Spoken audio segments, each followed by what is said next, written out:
Even though as a kid I played a lot of sports, baseball, basketball, football, and later tennis, I was never really much of a jock. I played all of those sports in unorganized, mostly what you would call play lot type activities. Or I guess the more correct term, or the one in vogue, is sandlot, I think is what they called it. But we played around our schoolyard, and it was just a bunch of us kids would, depending on the season, would participate in one of those sports.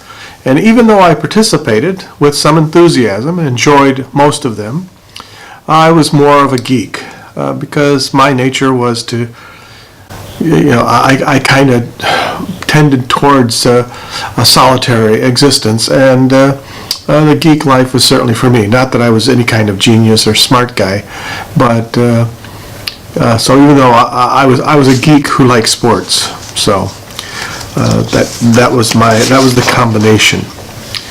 The sport that I loved the most, and the one that I really enjoyed and had what you would almost say a passion for, was basketball. I look forward to the season of basketball arriving every year.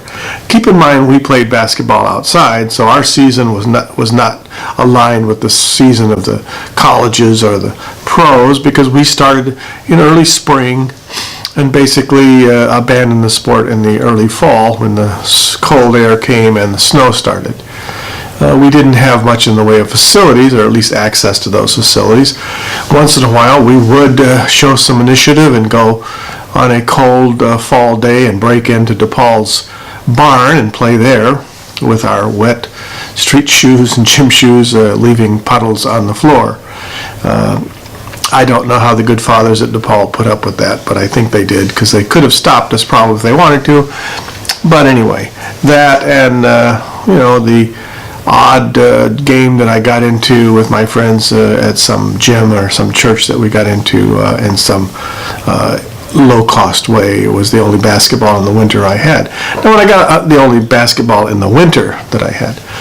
Now, that changed a little bit when I got involved with the Mormon Church, which, that happened in my teen years, because there they did play basketball with the kids, and usually found a place for us to practice, and then we would play in a tournament, or at least in a conference tournament sort of style of unorganized/organized basketball among other church or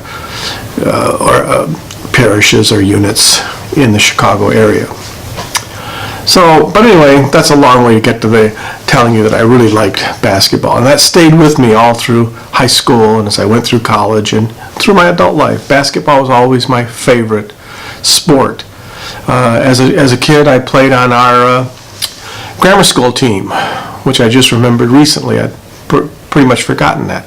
But as I remembered that, of course, I had to recall that everyone played on the basketball team in grammar school who showed up, because it was coached and organized by our middle-aged Jewish gym teacher, who was more of an including? I don't know. He liked to include people into things more than he liked to emphasize performance or abilities. So if you showed up, you were on the team, and I certainly was on the team. And we played some of the Catholic schools and maybe other grammar schools in the neighborhood. We probably weren't very good, because we emphasized sportsmanship, and just being there and participating was enough as far as our coach was concerned. And he didn't spend a lot of time teaching us about basketball, because quite frankly, the stuff that he knew probably wasn't all that useful, because he had probably learned his skills in the 40s, early 50s, when dribbling and passing weren't that big a deal in basketball. So when I went to high school, I thought, well, I was on the team at grammar school, so maybe I have a chance of playing on the team in high school. And I went to the open tryouts, and I sat there with my jaw agape, my mouth open, as I watched the other kids, mostly minorities, blacks particularly, demonstrating the way they played basketball. And I realized that whatever I had learned in my little experience on the sandlot and with my colleagues in the grammar school was not going to match up with the skills that those kids were exhibiting. We ended up with a team or teams for the 4 years that I was in high school. Who am I kidding? The 5 years that I was in high school, we went to city and state almost every year I was there. Of course, I wasn't involved in any way, but other than going to the games and cheering a team on when they played in the afternoons, and I could make the games. So, anyway, that was my high school career in basketball, which is saying there wasn't one. And, I continued to play in high school, as I said, at the church and other less organized places. We played, there was an area over a huge building. It was a terminal, or it was on Navy Pier, where the ships used to come in and unload their goods and for supplying the Chicago area. And this was a warehouse, also the transition point, taking that stuff off the boats and putting it into the warehouse. This was an old warehouse that had been abandoned, as was the entire Navy Pier. Part of it was being used at that time probably probably at that time as the University of Illinois Chicago campus, which is, of course, since then moved over to its own very modern and beautiful campus and has tens of thousands of students now. But anyway, we played in Mayor Daley's gym, which was run by the fire department, and it was just this warehouse. And along the span of that warehouse, which I don't know how long it was basketball courts, one after another. And there was probably, I'm going to guess, 20 courts in there. It was a long building. And kids from all over the cities. It was free. Everything was free there. The locker room was free. The access was free. The use of the gym was free. And we would meet there. Some of my friends and I, maybe my brother and somebody else or whatever, and we would. It was first come, first serve. You show up, pick the level of court that you think you're going to be the best at, or at least be able to play, and the court had a natural hierarchy. The best games, the highest level of players, which I never played on that court, was towards the lake.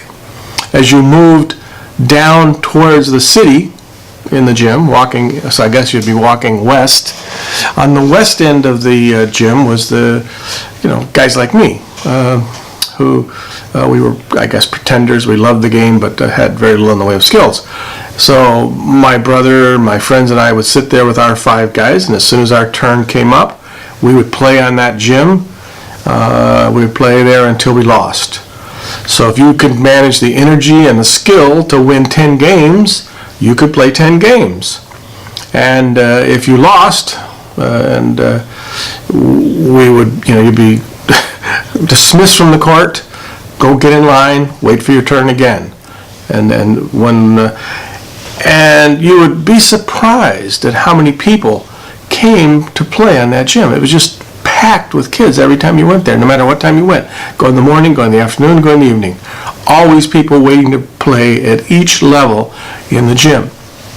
And the other thing would be, at least I was always amazed about, there was never anything in the way of fights or thuggery. Now, there were probably kids in there who were thugs and were inclined towards fighting, but for some reason, this was like a no-fight zone. Now, that doesn't mean there wasn't altercations on the gym floor itself when you were playing the game and somebody pushed you and you pushed back, but those never, and at times I were there now, so I'm not speaking for every day that the gym was open. I'm just saying when I was there, I never observed any thing that even resembled a fight. The locker rooms, I never had anything stolen. Now, of course, at that time, I wasn't carrying much that was worth stealing. Maybe a little pocket knife or a wallet with a buck or two in it, but certainly nothing that somebody would focus on if they were stealing things. But I never heard anything stolen in the locker room. You got wire baskets, you put your stuff in, you gave it to the fireman, retired fireman, who was running that part of the gym. And he put it there, or gave you a little tag that you pinned onto your shorts. You went out and played. You came back, gave him your pen. You took your shower. He gave you your basket back, and you got dressed and you went home. Nothing ever stolen there that I know. I know Mike Royko, who was a writer for the Chicago, various newspapers over the years, but he was a daily columnist, just a well-known writer in Chicago. He was there a lot. He played racquetball up in the little undersized courts. Actually, I think he played handball, but up in the little courts that were located up on the second level, which we hardly ever went up there because none of us were playing that type of sport at that time. So that was available. And ultimately, a political dust-up in the city between the firemen and the park district and who should control that gym. And they of course, compromised on that whole thing by just tearing the gym down. Maybe it was doomed anyway. I don't know. But it certainly was a highlight of my high school and years after that, place to go and play basketball. And you played with kids of all colors and all descriptions. Paul and I and some of our friends went one time, and we had our team of 5 there to play. And there was this group of black kids that had, we thought, about the same skill level as we did. And one of the kids didn't have an arm. He was missing one arm. He had an arm. He had one arm. And he was one of the team. So it was 4 guys fully equipped with 2 arms and this one arm basketball player. And we thought, well, that'll give us at least a chance of winning. And we played them. Of course, they beat us without any trouble. They beat us without any problem at all. And then as we were walking away, Lynn Rubo, one of our friends, said, we could have beaten that team if that kid just had one less arm. And I'm not even sure that was true. They could have probably beat us with 4 players. But we had lots of fun there. And my love of basketball it didn't go away after I finished college and started, my life as a father and a husband. And, I continued to enjoy it. I, at that time, became a referee for the church and, reffed a lot of games. And I also, every year when the ncaa would produce their rule book, and they would also have an addendum to it, which was changes to the rule book, and they had another addendum, which was things they were going to emphasize for referees, like traveling or the shot clock or something that year they were going to pay more attention to because they had some trouble with it the year before.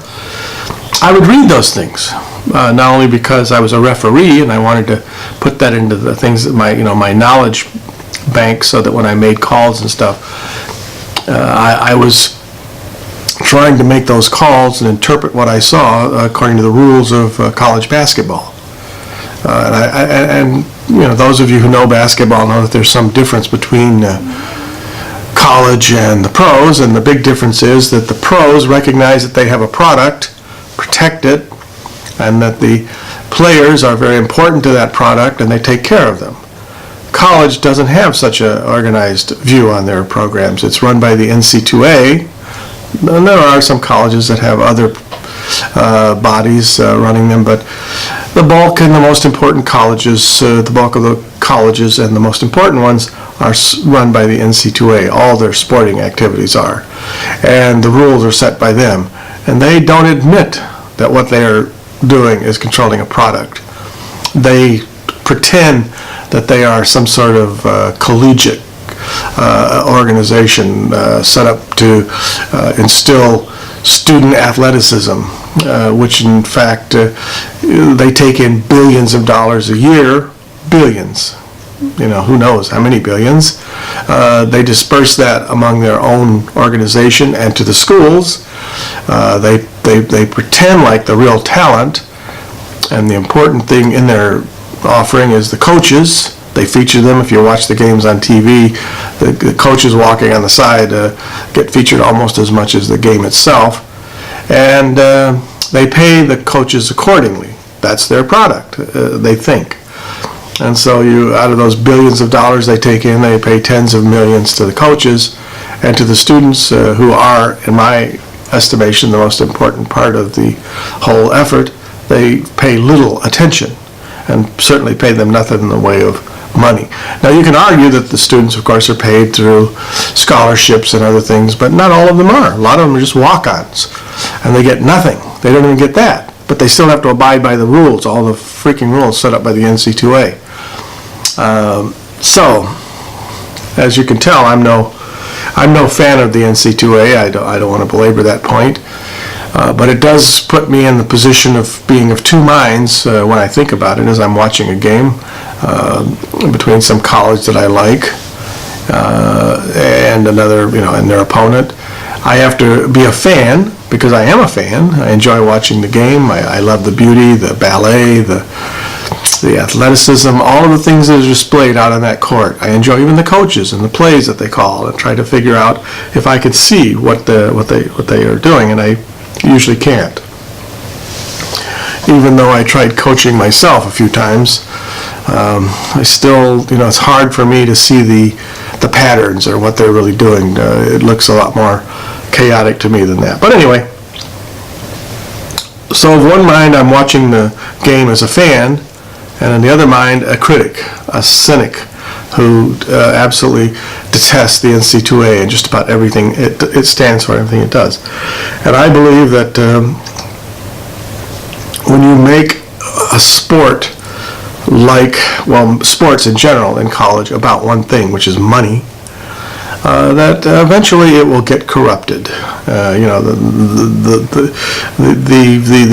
unpaid athletes will contribute to that corruption, but mostly the corruption will come at a higher level from the coaches who are trying to protect their domain, build stronger programs so that they can be paid more millions of dollars for their efforts. And it's incredible when you find out that even in these mid-major schools, not even in the most important sports, baseball and what have you, coaches are being paid $1 million a year. In many states, the highest paid employee of most states, I don't know if it's most, but many states, is the basketball or football coach. They have football coaches paid in the NCAA, and their contract says, it's kind of crazy. They say, I am to be the highest paid coach in Division I NCAA football. So if another coach gets hired by another school, gets another $500,000 more than I'm paid, I automatically get a raise. And then, of course, that coach has written in his contract that he's the highest. Anyway, that can be a problem. So it's no surprise to me that, again, recently the FBI has started releasing some of the stuff that they have gathered in their latest NCAA sting.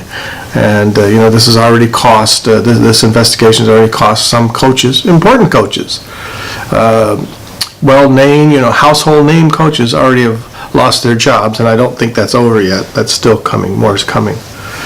But even with that, I don't think that the NCAA will change significantly because they fail to recognize the product that they have. They don't protect what they really should be protecting, which is the student athlete. They protect themselves and they protect the institutions, but they do not take care of the students.